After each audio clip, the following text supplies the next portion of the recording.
Now it's your time, Miss Philippines. Mabuhay, everybody. My name is Annabelle McDonnell, and I'm from the Philippines. And while I might find myself in Tirana, I really feel over the course of the 2 weeks, I never really left home.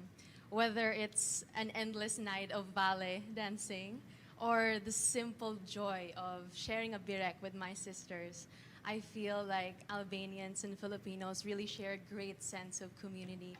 And that's why I've really found a home over here. And I've learned that by spending so much time with all these amazing women, at the end of the day, no matter what corner of the globe you're from, we all are the same and we all just want to be seen, heard, and loved. But unfortunately, for some people, including me 10 years ago, it's harder to be that way.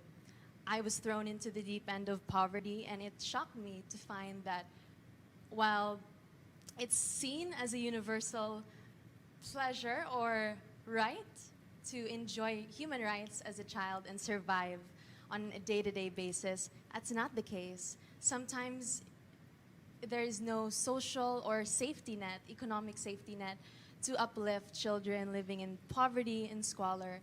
And I was lucky enough to have a great sense of community to support me in that challenging chapter of my life. However, that might not be the case for all of us. And so whether you're from Manila or you're from Tirana, we can do so much more for our children, and you can check out your local or national Save the Children office. It's an international organization present in 100 countries, and we tackle so many intersectional issues when it comes to children's rights. We are for and with children. We include children in discussions, in policy making, and problem solving, and that's something that made me feel so seen and heard, and that's why I've been a passionate advocate since 2022. Of course, whether it be climate injustice that makes kids living in the third world countries more at risk to these disasters, or whether it be patriarchal societies that allow abusive parenting against their own daughters to continue, or whether it's governments that prey upon our people, that rob us and rob our children of the futures that we deserve, that they deserve. We can all do so much for our children together because most of all, our children deserve to be seen, heard, and loved. Thank you. Mabuhay. Miss Philippines, your question is coming from Miss Maggie. How are you? I'm good. How are you? I'm great. So your question is going to be, if you could teach others one thing about disagreeing respectfully, what would it be? Respectfully, I would definitely teach them that arguments need not be or need not mean that you're on the opposite side of the spectrum, but rather arguments, whether they agree or disagree, just simply mean that we have different means of attaining the same solution. We're not enemies. We're not at odds with each other, but we're all working together towards a better society. And a difference of opinions is just a reflection of a difference in a solution.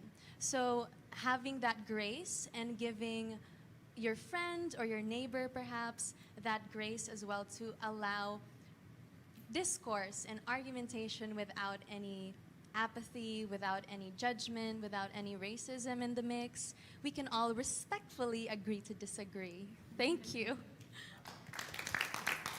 The winner of the head-to-head challenge will be announced during the final telecast of the Miss Globe 2025, which of course will take place on October 15th at the Palace of Congress, live from Tirana.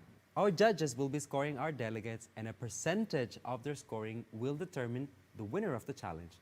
However, for those of you who are voting from home, you also have the power to support the ladies that you would like to see win and help them win the title of the head-to-head challenge. How can you do so? Well, simply go on the website www.themissglobe.com and cast your vote for your favorite delegates. Starting from today up until finals, all of your votes for the delegates in this particular round will be going towards the sash of the head-to-head challenge winner.